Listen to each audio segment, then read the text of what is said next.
Bonjour et bienvenue dans cette nouvelle vidéo de la chaîne Mavericks Media. Aujourd'hui, on va répondre à 10 de vos questions sur Google Ads. Quand je dis on, c'est parce qu'aujourd'hui je reçois Maxence van der Zalmen. Bonjour Maxence. Hello Alexia. Alors Maxence, pour ceux qui ne te connaissent pas encore, est-ce que tu peux te présenter ? Yes, avec plaisir. Du coup, moi c'est Maxence van der Zalmen. J'ai créé en 2021 mon cabinet de conseil en marketing digital qui s'appelle Make Sense for Digital. On est aujourd'hui 10 consultants qui accompagnent des e-commerçants et des boîtes qui font de la lead gen sur tous les leviers du marketing digital, donc aussi bien Google Ads que Facebook Ads, l'email marketing, la conversion, etc. etc. Donc Google Ads, on a l'habitude pour le coup parce qu'on dépense un peu plus de 70 millions d'euros de budget annuel sur la plateforme. Merci Maxence. Et donc sans plus traîner, ma première question pour toi, elle concerne le tracking. Qu'est-ce que le suivi avancé des conversions ?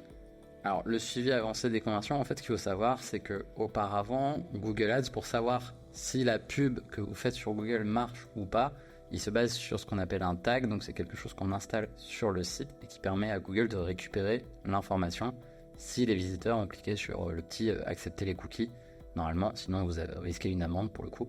Donc ça c'était une chose, c'est ce qu'on appelle du tracking browser side, donc user side, c'est-à-dire que c'est sur le navigateur et le suivi avancé des conversions, ça permet de voir si la personne a acheté ou non en faisant transiter les infos depuis vos propres serveurs jusque les serveurs de Google, en faisant passer par exemple le numéro de téléphone, l'adresse email, tout ça en étant encrypté évidemment pour respecter la vie privée des gens et limiter la fuite de données. Mais ça permet à Google de matcher un peu plus parce que par exemple l'ancien tracking, donc celui qui était uniquement sur le tag, si la personne elle a cliqué sur une pub sur son téléphone et elle achète finalement sur son ordinateur, le tag comme il est sur le navigateur, donc le Google Chrome, le Safari, etc., il pouvait pas faire la jonction entre les deux parce que le Google Chrome de quelqu'un c'est pas le même, c'est pas les mêmes cookies sur son navigateur sur le téléphone versus sur le navigateur sur l'ordinateur. Donc le suivi avancé des conversions, ça permet à Google de retrouver presque un utilisateur qui vient du mobile même s'il achète sur l'ordinateur parce que la personne ne change pas d'adresse email, elle ne change pas de numéro de téléphone, de code postal, etc., etc. Donc ça permet d'améliorer le tracking, donc le suivi des conversions. C'est pour ça qu'on dit que c'est un suivi avancé des conversions. Merci Maxence, c'est beaucoup plus clair. En ce qui concerne d'ailleurs justement un peu la réconciliation des clics, on a quand même tendance à trouver de plus en plus de clics frauduleux et des clics pour lesquels on paye. Alors, comment faire face aux clics frauduleux sur Google Ads ? Alors, les clics frauduleux, qu'est-ce que c'est ? C'est une industrie qui représente quelques milliards d'euros, en tout cas de dollars au niveau mondial. Qu'est-ce que c'est ? C'est des boîtes qui vont générer des faux clics publicitaires sur des bannières display principalement et sur ce qu'on appelle les search partners, donc les partenaires du réseau de recherche de Google, et qui vont donc gagner de l'argent avec ça. Ça passe soit par des bots, donc des systèmes automatisés que Google arrive plutôt bien à détecter, ou par des utilisateurs qui sont dans ce qu'on appelle des click farms, donc des fermes à clics. C'est souvent dans les pays plutôt type Vietnam, Pakistan, etc., où les personnes, en fait, leur travail, c'est d'avoir une cinquantaine d'appareils mobiles et de cliquer sur les pubs à longueur de journée pour générer du revenu via ça. Donc, comment on peut s'en prémunir ? Il y a des outils qui existent, qui ne sont pas forcément les meilleurs outils de l'univers, mais il y a ClickSeize, Fraud Blocker, etc., à savoir que Google est de plus en plus apte, via l'intelligence artificielle et via la détection, à isoler ces clics frauduleux et en fait, vous les payez, mais Google vous les rembourse sur la facture. C'est pour ça que parfois, il y a des petites lignes de crédit, si vous allez dans le détail des factures Google Ads, Google vous recrédite pour des clics qui ont une tendance étrange et que Google considère comme étant frauduleux. Donc c'est quelque chose qui est beaucoup plus vrai pour le coup sur l'anglophonie. Pourquoi ? Parce qu'en fait, il y a cette tendance là-bas à pouvoir aller sur la lead gen. Donc quand votre objectif de conversion, c'est pas un achat via une carte bleue, mais via le remplissage d'un formulaire, en fait, n'importe qui du coup, dans ces pays-là, peut remplir un formulaire, alors que mettre une carte bleue, ils vont pas faire ça pour gagner de l'argent, sinon ce serait pas rentable. Mais si c'est juste remplir un formulaire, en fait, ils vont pouvoir aller au bout, ça déclenche une conversion, et ça incite normalement les algorithmes de Google Ads à amener de plus en plus de monde de chez eux, en tout cas à afficher sur leur site les bannières, par exemple display, parce que Google sait qu'il y a des conversions là-bas, mais en fait c'est pas des conversions qui vous intéressent. Donc Quand on est sur des comptes anglophones, nous pour le coup à l'agence on a quelques comptes aux États-Unis, on fait très attention à ça. Et le problème avec ça, il y a des personnes qui vont vous dire ouais mais en fait tu peux mettre ce qu'on appelle des honeypots, donc des pots de miel, qui sont des champs qui sont visibles que par les robots, que les robots vont remplir en croyant qu'il faut les remplir pour valider le formulaire. Et en fait comme c'est des humains, eux ils vont quand même pas se faire avoir, donc il n'y a pas ce sujet-là et c'est beaucoup plus dur à détecter. Donc quand on est la cible de ce genre d'attaque, entre guillemets, la seule façon de se prémunir, c'est justement soit d'avoir un outil comme ClickSeize ou FraudBlocker, soit tout simplement de surveiller et de complexifier ces formulaires, mais le problème c'est pour les vrais utilisateurs.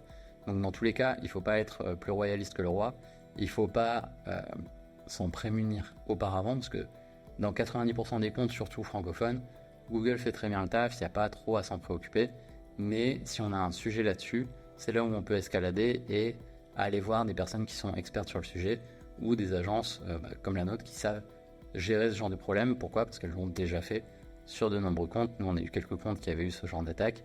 Et on peut se dire aussi, oui, mais en fait, si tes comptes, c'est aux US et que tes campagnes, tu les targetes que sur les US, pourquoi il y aurait des personnes d'autres pays qui vont les remplir ? En fait, ils sont des VPN, donc des outils qui permettent de faire croire qu'ils sont aux États-Unis. Donc, c'est pas ça qui va vous prémunir de ce genre d'attaque. Donc il y a d'autres systèmes à mettre en place et c'est ce qu'on fait quand ça arrive, sinon on va pas brider la conversion juste pour le plaisir. Et donc Maxence, ma prochaine question c'est aujourd'hui comment on structure un compte Google Ads. Il me semble que toi tu as une méthode, tu suis une méthode qui est la méthode Hagakure. Qu'est-ce que la structure Hagakure ? Alors Hagakure pour le coup c'est un terme normalement japonais. Il y a une vidéo sur ta chaîne que j'avais eu le plaisir d'animer. J'imagine qu'on la mettra quelque part ici. Mais Hagakure, qu'est-ce que c'est ? En fait, c'est Google qui a essayé de faire un peu le forcing là-dessus en mettant ce terme un peu exotique pour donner envie aux gens d'y aller. En fait, avant, ce qu'on faisait, c'est qu'on segmentait à fond ces comptes Google Ads et maintenant, pour profiter au mieux des algorithmes et du machine learning, on a tendance maintenant à consolider ces campagnes. Qu'est-ce que ça veut dire ? C'est le fondamental de la méthode Hagakure, c'est que on va chercher à avoir le moins de campagnes possible. Pourquoi ? Pour concentrer l'apprentissage que vont faire les campagnes sur un nombre de campagnes restreints justement, et ça va donner plus de grains à moudre aux algorithmes. Et donc, par exemple, si on parle de performance max, l'idée c'est pas d'en avoir 18 parce que le learning il va être fragmenté, mais plutôt de les segmenter sur si j'ai un seul objectif de target ROAS par exemple, donc la cible de retour sur investissement publicitaire qu'on va donner à la campagne, si j'en ai un seul pour tout mon catalogue produit, je vais avoir une seule campagne Pmax, même si à l'intérieur j'ai des produits qui sont complètement différents. Je peux avoir des micros, des tables, quoi que ce soit, peu importe. Si j'ai la même marge sur tout mon catalogue, je vais faire pareil. Donc si j'ai le même objectif de renta, je vais consolider. Comme ça, ma campagne Performance Max, elle a beaucoup de budget, ou en tout cas, elle a beaucoup de conversions normalement, puisque tout va remonter sur celle-là. Alors que si j'avais une campagne Pmax pour les micros, une autre pour les tables, une autre pour les chaises, une autre pour les montres, une autre pour les t-shirts, en fait le learning il serait découpé entre toutes ces catégories-là, et l'apprentissage de la campagne serait limité, et donc elle aurait moins de facilité à aller trouver à qui je vais aller vendre les choses. Donc ça c'est normalement le gain que Google nous vend avec la méthode Hagakure. Le problème avec ça, c'est que si par exemple pour mes chefs de produits ou pour mes fournisseurs, je dois vendre absolument 1000 micros chaque mois, la campagne, si Google a plus de facilité à aller vendre des montres ou des tables, mes micros ils vont être dépriorisés et donc je ne vais pas en vendre. Donc c'est mes fournisseurs ou mes chefs de produits qui vont venir me taper. Donc si on a des objectifs comme ça, on sort de la méthode Hagakure et on va quand même aller faire une campagne dédiée, par exemple pour les micros, pour aller sécuriser ce volume-là. Mais normalement, dans la philosophie Hagakure, qui n'a rien à voir en vrai avec la vraie philosophie Hagakure du Japon, etc., c'est vraiment un terme marketing ici, normalement je suis censé consolider tant que j'ai un seul objectif marketing. Et c'est là où le nombre de campagnes va dépendre du nombre d'objectifs marketing différents qu'on va avoir. Et si on est sur un compte très simple, on va pouvoir avoir par exemple seulement 2 campagnes search, parce qu'on en garde quand même une pour la marque, une campagne search et on va avoir dedans des groupes d'annonces différents et c'est là où on va aller faire les optimisations, une seule campagne performance max et c'est au sein des groupes d'éléments, donc le niveau inférieur, où on va aller séparer les micros, les tables, les montres, les t-shirts, etc. et ainsi de suite. Pareil, si on fait du demand gen, du display, on peut quand même splitter acquisition et remarketing, YouTube, demand gen, etc. On est censé en avoir qu'une à chaque fois par objectif de conversion. Donc c'est la réponse un peu longue pour dire la méthode Akakure, normalement, c'est un objectif, une campagne. Merci Maxence, c'est vrai que je pense que là il y a un vrai point, c'est de se focus sur le fait qu'il y ait une campagne avec un seul et unique objectif. Ma prochaine question, tu l'évoquais déjà un petit peu, il y a des campagnes maintenant de Performance Max, on voit aussi maintenant il y a l'arrivée de Demand Gen, là où historiquement Google Ads c'était surtout rechercher des mots-clés et enchérir sur les bons mots-clés. Donc aujourd'hui, faut-il toujours rechercher des mots-clés ? Alors, les mots-clés, oui, Google nous dit aujourd'hui, vous embêtez pas avec les mots-clés, l'algorithme va s'en charger, utilisez le ciblage large. J'ai fait aussi plein de questions sur le ciblage large, mais en théorie, si tu es quand même censé aller chercher les bons mots-clés, parce que c'est toi qui as la meilleure connaissance de ton business a priori, et donc de plus en plus au démarrage d'un compte, on va avoir besoin de cette a priori de mots-clés là, parce que tu as besoin de nourrir l'algorithme avec tes propres mots-clés avant qu'il puisse aller faire autre chose. Donc dans l'idée, tu vas quand même mettre tes mots-clés, et une technique qui est un peu datée mais que j'aime encore aujourd'hui, c'est d'avoir une campagne DSA, donc une campagne de Dynamic Search Ads, où Google va tout simplement aspirer ton site et imaginer des annonces et aller sur des mots-clés. Et en fait, ce que tu fais, c'est une distinction à avoir entre les mots-clés et les termes de recherche. Donc toi, ce que tu vas faire ensuite, c'est aller chercher les termes de recherche. Donc les mots-clés, c'est ce que toi, tu décides de mettre dans un compte et tu dis à Google, va t'afficher sur les requêtes qui ont ce genre de mots-clés dedans. Par contre, quand les internautes tapent des choses et que ça arrive à diffuser tes annonces, ça va être des termes de recherche. C'est des termes qui seront réellement tapés par des vrais gens qui vont taper ça sur Google et voir tes annonces. Donc tu as un rapport sur les termes de recherche. Tu utilises la DSA pour dire à Google, ok, selon ce que tu comprends de mon site, et c'est encore mieux si tu as une bonne politique SEO, du coup, ton site il est encore plus compréhensible pour Google. Du coup, tu vas chercher les termes de recherche qui ont bien marché dans une campagne DSA et tu vas les remettre dans tes campagnes de search, donc tes propres campagnes sur le réseau de recherche, et tu utilises ta DSA un peu en mode exploratoire, en mode vas-y Google, va chercher, et tu récupères le bon jus de cette campagne-là pour le mettre dans tes campagnes de search à toi. Pourquoi ? Parce que du coup, tu peux beaucoup plus contrôler les messages qui vont être poussés, là où la DSA, c'est évidemment, comme on dit, c'est dynamique, donc c'est pas des campagnes où toi-même tu vas gérer cette partie-là. Et donc tes campagnes de search, tes propres campagnes sur le réseau de recherche, tu vas exploiter la puissance des mots-clés à ce niveau-là. Et tu vas chercher, normalement, quand ta campagne est rentable, à aller trouver d'autres mots-clés, d'autres types de requêtes sur lesquelles tu peux t'afficher et être rentable. Donc tu as toujours cette logique-là quand même d'aller chercher les mots-clés les plus performants. Et aujourd'hui, oui, tu peux utiliser des ciblages et des mots-clés qui vont être très très larges ou patater ça dans ChatGPT, etc. Pour autant, avoir une vraie recherche sur ces mots-clés, regarder les résultats et avoir une vraie démarche là-dessus, c'est encore quelque chose qui fait la différence et qui permet d'aller gagner des points sur ses concurrents qui vont être en full automatisé et qui vont pas trop se poser de questions. Donc si tu veux être en pilotage automatique et passer le moins de temps possible dans le compte, laisse tomber les mots-clés, effectivement. Si tu veux des bons résultats, oui, pose-toi la bonne question sur tes mots-clés et adopte une stratégie de recherche de mots-clés, de test, d'analyse de performance et de test en continu.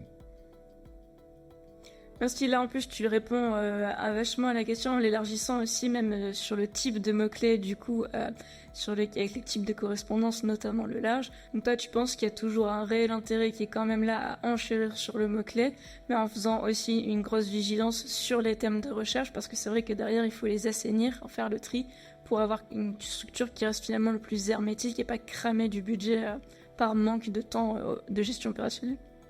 C'est ça, clairement, l'idée c'est d'aller chercher le maximum de volume rentable sur les bons mots-clés et de minimiser les pertes, parce qu'il y a un point que j'ai pas mentionné, c'est que comment il fait l'algorithme pour décider si un mot-clé il est bon ou pas. En fait, il va quand même avoir un premier filtre qui est est-ce que ça fait sens ou pas de s'afficher. Il est un peu meilleur en général que ce qu'on peut trouver sur Bing encore aujourd'hui. Bing parfois il part un peu dans tous les sens sur des requêtes larges notamment. Tu peux te retrouver à enchérir sur table et t'afficher quand même sur la requête canoë kayak, c'est déjà arrivé, donc ça n'a aucun intérêt. Bref, côté Google, il y arrive un peu mieux. Par contre, ce qu'il va faire, c'est que pour savoir si un mot-clé va marcher ou non, il va s'afficher, il va potentiellement générer des clics, donc générer des dépenses.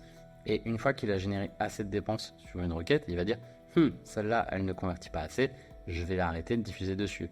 Par contre, toi, tu sais très bien que par exemple, si tu vends des tables, tu vas jamais vendre une table sur quelqu'un qui a tapé canoë kayak. Donc, dans tous les cas, quand toi, tu vois que tes annonces se sont affichées sur canoë kayak, tu as tout intérêt à dire non, mets en blacklist, j'exclus le mot-clé, j'exclus le terme de recherche canoë kayak. Tu n'as plus le droit, cher Google, de diffuser mes annonces sur cette requête-là.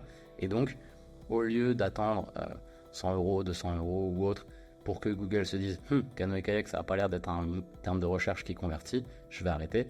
Toi, tu l'exclus, tu as gagné 200, 300 € et tu fais ça pour chaque terme de recherche, tu peux gagner beaucoup d'argent, en tout cas en économiser, et tu le remets sur les mots-clés qui marchent et ça t'évite de perdre et du temps et du budget.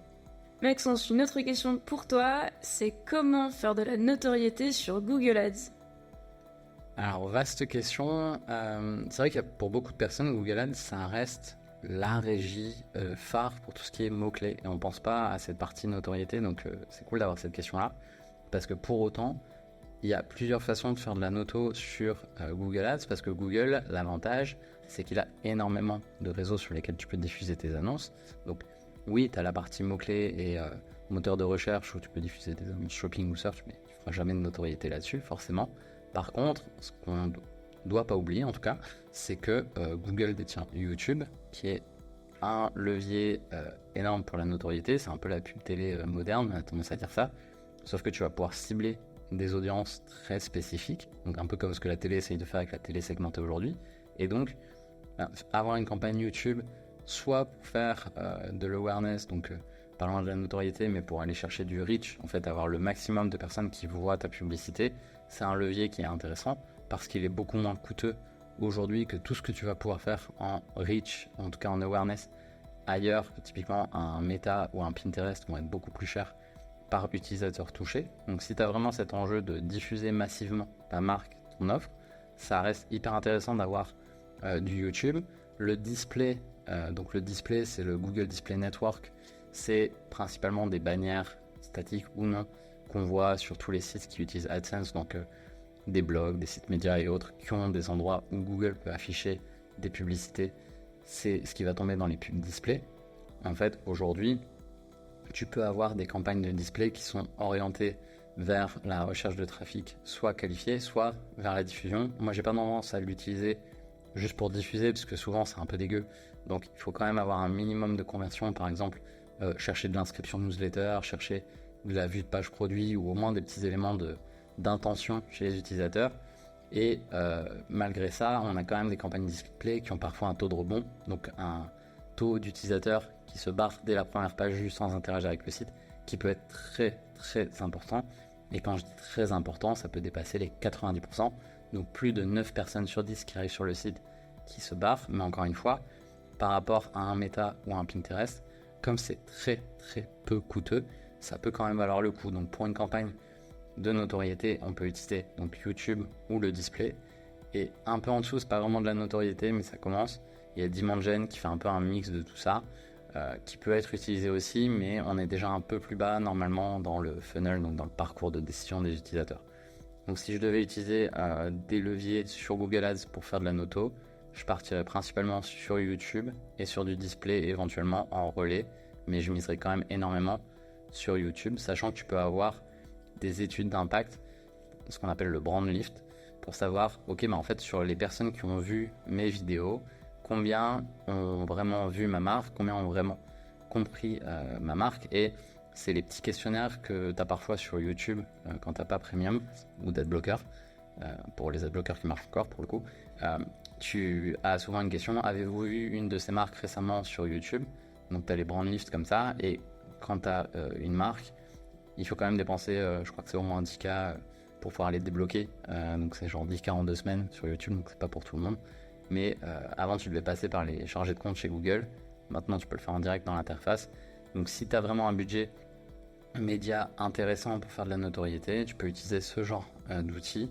c'est pas une fin en soi, c'est pas un KPI, mais ça te permet de, même en interne, de dire ok, regardez, on a fait une campagne de awareness, ça a rapporté autant de points, ou il y a autant de personnes qui ont découvert notre marque avec ça, ou ça a permis de diffuser telle campagne promotionnelle ou telle campagne nouvelle collection ou autre sur la cible. Donc ce qui est intéressant avec YouTube, c'est que tu peux vraiment comprendre l'impact en termes de noto de ta publicité, parce que l'inconvénient aussi de YouTube, comme la télé, c'est que les gens ne vont pas directement sur ton site, donc tu n'as pas des données comme le taux de rebond que je citais pour le display, tu sais pas forcément si les gens ont envie d'interagir ou non, et donc tu as besoin de ce petit grain de sel externe.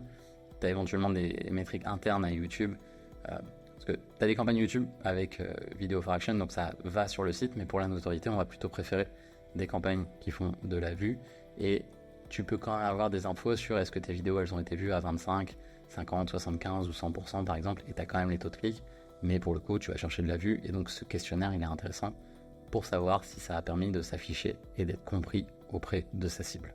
Et c'est vrai que je trouve que ça, c'est vraiment l'une des grosses plus-values aussi de l'agence Make Sense for Digital, c'est que vous avez tout un pilier dans votre offre aussi qui est dédié à YouTube. Vous savez accompagner vos clients sur YouTube et pas juste Google Ads, qu'on a quand même encore tendance à séparer. Ouais, l'avantage de faire du holistique, donc holistique, comme je disais en présentation, hein, c'est quand tu fais vraiment aussi tous les différents leviers. Donc par exemple, du Google Ads, du Meta, bah, tu vas choisir et organiser ta campagne en fonction des différents leviers et tu vas pouvoir avoir cet accompagnement complet. Donc typiquement sur Google Ads, tu peux faire du full funnel, donc aller aussi bien de la notoriété, tu descends vers de la considération, donc des personnes qui sont intéressées réellement par ton offre, qui sont ce qu'on va appeler des prospects tièdes, on va dire ça comme ça, et ensuite des campagnes de conversion. Donc l'idée c'est de vraiment maîtriser toute cette chaîne de valeur et de ne pas avoir différents interlocuteurs qui vont être ok, bah moi je fais que du branding, de la notoriété, etc. Et à l'inverse, oui, moi je fais que de la performance et je dépends des tiers qui vont ramener du trafic que moi je pourrais convertir. Non, en fait, l'inconvénient de ça, c'est que tu te renvoies la balle et tu vois bien le parallèle, en tout cas le lien hyper fort qu'il peut y avoir entre je fais une campagne sur YouTube ou sur le display auprès d'une audience qui est plutôt froide pour le coup, que je vais ensuite utiliser dans mes campagnes de conversion pour aller la réchauffer et l'amener tout doucement vers l'achat ou vers le remplissage de formulaire pour ce qui est de la lead gen. Et à l'inverse, si je faisais que de la perf, bah en fait je serais peut-être dépendant d'autres actions, d'autres leviers, et je tournerais plus vite en vase clos pour le coup. Donc les leviers de performance seraient moins efficaces et auraient moins de volume à aller digérer. Donc le full funnel, ça fait complètement sens à ce niveau-là. Merci Maxence de nous avoir éclairé sur tous ces sujets-là. C'est vraiment des questions qui sont assez récurrentes et encore assez fréquentes. D'ailleurs, on a mentionné plusieurs vidéos que vous retrouverez du coup sur les timecodes en description de celle-ci. Si vous avez toujours des questions sur Google Ads et que vous êtes à la recherche d'une formation, je vous mets en lien de cette vidéo la formation Google Ads de Mavericks Marketing. Et si vous aimez ce format, on a toute une playlist dédiée à des questions-réponses que vous retrouverez à l'écran de fond.